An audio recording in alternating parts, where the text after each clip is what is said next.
کر رہے ہیں۔ ابو العباس مرسی رضی اللہ تعالیٰ عنہ فرماتے ہیں جب میں سمجھوں نا کہ حضور میرے سامنے تشریف فرما نہیں، میں اپنے آپ کو مسلمان ہی نہیں سمجھتا۔ اتنے بڑے جنے کی بات کر رہا ہوں، میں اپنے آپ کو مسلمان تصور ہی نہیں کرتا، میں ہر وقت یار خیال میں رہتا ہوں۔ بول بیلیو کیسے لوگ ہیں یہ؟ نماز تو خدا کے لیے ہے مگر درود میرے مصطفیٰ کے لیے ہے، حضور کے لیے ہے۔ السلام علیکم ایھا النبی، یہ پڑھتے ہیں کہ نہیں؟ پڑھتے ہیں۔ اور ایمان سے بتاؤ جب ہم یہ پڑھتے ہیں تو کس کا خیال آتا ہے؟ سلام کس پہ ہوتی ہے؟ پھر مولوی صاحب کا فتویٰ کہاں گیا کہ نماز میں خیال نہیں آنا چاہیے؟ فاسد ہو گیا، ضائع ہو گیا فتویٰ ان کا۔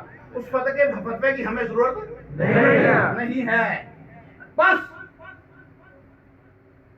خیال یار، سبحان اللہ، خیال یار میں مست رہو۔ اب ہوا کیا؟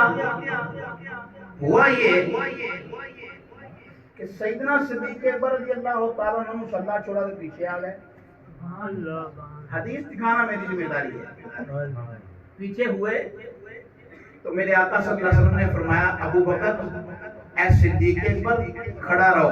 سبحان اللہ، کیا فرمایا صدیق؟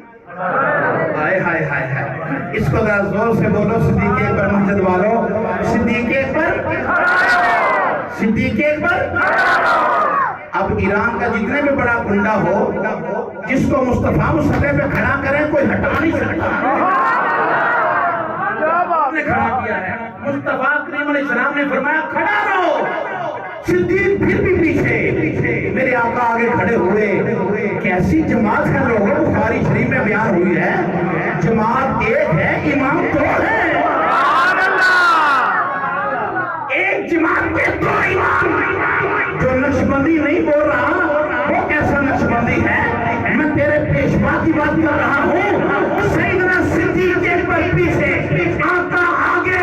جب نماز سے ہوئے فارغ، ان کی تحقیق میں یہ بات لکھ لو، جب نماز سے ہوئے فارغ امام الانبیاء علیہ السلام نے سلام پھیرا تو میرے آقا صلی اللہ علیہ وسلم فرمانے لگے ابو بکر میں نے